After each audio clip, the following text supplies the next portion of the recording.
Rizera ko umeze neza, uguwe neza. Imana yo mu ijuru ihabwe icyubahiro. Nk'uko bisanzwe ni muri wa mwanya tugarutse mu kiganiro ibanga ry'ubutsinzi. Imana iguhe umugisha wowe uhora ukurikirana bino biganiro. Imana ikugirire neza. Turagusaba ko wakora subscribe ubaye utarakora subscribe kuri iyi channel kugira ngo dukomeze tubane ku munsi kandi uzaba udufashije igikorwa cyiza cy'Imana. Imana yo mu ijuru iguhereze umugisha. Imana ikugirire neza mwene data. Imana igukorere ibitangaza n'ibimenyetso. Uyu munsi nkuzaniye ijambo rivuga ngo ba bandi bategereza ko hari icyuba barabura, baraheba.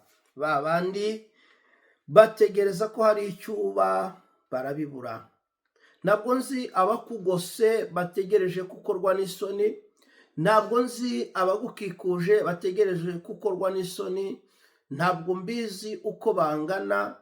Bishoboka ko baba ari benshi. Bishoboka ko kandi waba uhanzwe amaso nabo mu muryango. Bishoboka ko waba uhanzwe amaso n'abiyitaga inshuti zawe, ariko bakaba barindiriye ko ukorwa n'isoni bitewe na situwasiyo y'urimwo, bitewe n'ikibazo cy'urimwo. Ariko ndagira ngo nkubwire ngo bagiye kubitegereza babibure. Imana yanze ko ukorwa n'isoni. Imana ikugirire neza. Nyemerera dusome rino jambo ryanditse mu gitabo Byakozwe n'Intumwa ibice 28, duhere ku murongo waho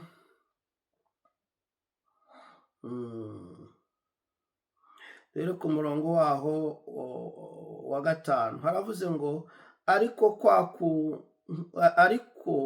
akunkumurira icyo gikururuka mu muriro ntiyagira icyaba. Ba bandi bategereza yuko ari bubyimbe cyangwa ari bupfe akindutse, ariko bamaze umwanya munini bakibitegereje babona ntacyo abaye, barahindura bati n'Imana.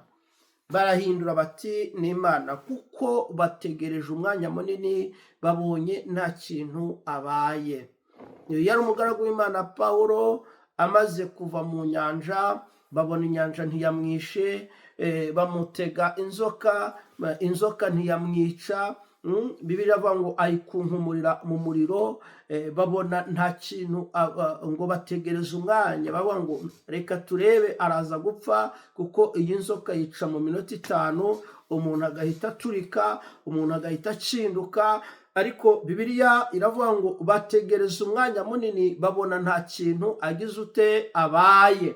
Bahita bashyiraho iyindi gahunda, bavuga ngo reka duhindure amajambo kuko uyu muntu w'Imana nta kintu abaye. Bahindura amajambo, baravuga ngo noneho n'Imana. Nagira ngo nkutangarize inshuti y'umusaraba, hari abantu bari bazi ko ugiye gukorwa n'isoni bitewe n'icyo kibazo cy'urimwo, ariko isoni ntabwo zigiye kugukora. Hari abantu bari bazi ko ugiye kumaramara, ariko Imana yo mu ijuru, Imana wasenze, Imana wizeye, Imana ukorera ku manywa no mu ijoro, irabyanze. Ntabwo uri bukorwe n'isoni. Imana irabyanze. Wa mukobwa we, hari abantu bari bazi ko utakirongowe, ariko Imana irabyanze. Wa mupapa we, hari abantu bari bazi yuko ugiye gukorwa n'isoni, ariko Imana irabyanze. Kumbure uri mu bibazo bigoye, uri mu bibazo bikuruhije, uruhijwe umutima, ntabwo umerewe neza, ariko nagira ngo nkubwire ngo Imana yanze gukorwa n'isoni. Imana yanze gukorwa n'isoni. Ubwo nari ndimo nsenga muri aka kanya, muri aka gatondo, umwuka w'Imana arasanze arambwira ngo ninze nkubwire ngo Imana irabyanze, yanze gukorwa n'isoni. Ba bandi bagiye kubitegereza babibure. Ba bandi bagiye kubwo bo kuba aribo bakorwa n'isoni, kuko Imana ya Aburahamu irakurengeye, Imana ya Isaka iragutabaye, Imana ya Yakobo irakurwaniriye, Imana yawe bwite irakurengeye. Ba bandi bagiye kuba aribo bakorwa n'isoni, kuko ibyo bari batekereje kuri wowe si byo babonye. Imana yanze ko Imana yanze ko ibyawe bitezwa icyamunara. Imana yanze ko iryo deni rikugiraho imbaraga maze ibyawe bigatezwa icyamunara. Imana yanze yuko abana bawe bava mu ishuri. Imana yanze yuko wirukanwa muri ako kazi. Imana yanze yuko Imana yanze yuko umaramarira mu maso y'abapinzi, mu maso y'abatagukunda, kuko hari abita ko bagukunda ariko batagukunda, hari abivugisha umunwa. Imana yanze kumaramara. Hari amajambo menshi yavuzwe ku buzima bwawe, bavuze ko uri umunyabyaha, bavuze ko ukora ibi n'ibi na biriya na biriya, ariko nagira ngo nkubwire ngo humura, Imana yo mu ijuru yanze kuri bukorwa n'isoni. Yanze kuri bukorwa n'isoni. Kandi inshuti y'umusaraba, reka nkubwire ikintu gihari gikomeye. Rimwe na rimwe iyo umuntu akomeye abantu baramuvuga. Iyo umuntu akomeye abantu baramuvuga. Iyo umuntu aruta abantu baramuhagurukira bakamuvuga, kubera kuko ukomeye niwe bavuga. Kandi igihe bazakuvuga uzamenye ko hari promosiyo Imana igiye kugushyiramo.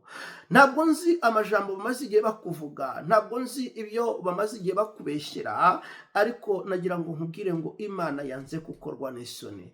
Imana yanze kumaramara. Wowe abantu nibakuvuga ubihorere, uceceke, wowe usonge mbere, wikorere utuntu twawe, wikorere ibintu byawe, ureke abavuga bavuge, bafite umwanya. Ureke abasakuza basakuze, bafite umwanya. Wowe ubandanye wikorera ibintu byawe, wisengera Imana, wiyizerera Imana. Niba hari icyo ukora ugikore. Ba bandi bagiye gukorwa n'isoni. Ibyo bari bategereje kuri wowe ntabwo ari byo bagiye kubona. Ibyo bari barindiriye ku buzima bwawe ntabwo ari byo bagiye kubona. Imana igiye kubaha ikinyuranyo. Imana igiye gushyiraho ikinyuranyo ku byo bari bahanze amaso. Bibiliya iravuga ngo baravuze, baradebagura, baravuga batarapfa, ni umunyabyaha, Imana yamuretse, Imana yamutanze, uyu muntu ntiyakoreraga Imana, uyu muntu yari umunyabyaha kubera iki inzoka imuriye. Ariko Bibiliya iravuga ngo Pawulo arakunkumura. Barangije barindira kwapfa, barabura, bakorwa n'isoni. Nagira ngo nkubwire ngo bagiye gukorwa n'isoni. Bagiye gukorwa n'isoni kuko Imana yimanye ubuzima bwawe. Kuko Imana yimanye ubuzima bwawe. Imana yanze gusohoza icyifuzo cyabo. Imana, nyumva neza, Imana yanze gusohoza icyifuzo cyabo bari bafite ku buzima bwawe cy'uko ukorwa n'isoni. Imana irabyanze. Nibo bagiye gukorwa n'isoni. Imana ikugire neza, Imana iguhe umugisha. Ubu butumwa bwohereze abantu 10 ufite muri telefoni ukimara kubona iyi video, ubundi ushobora no kuyishyira kuri stati yawe. Imana iraguha umugisha. Hanyuma ukore subscribe kugira ngo dukomeze tubane ku munsi. Yesu akugirire neza. Data, nagushimira kubw'ubu butumwa, niuherekezwe n'imbaraga zawe, kandi bukora icyo ubutumye gukora mu mitima y'abana bawe, mu izina rya Yesu, amen. Imana iguhe umugisha. Shalom shalom.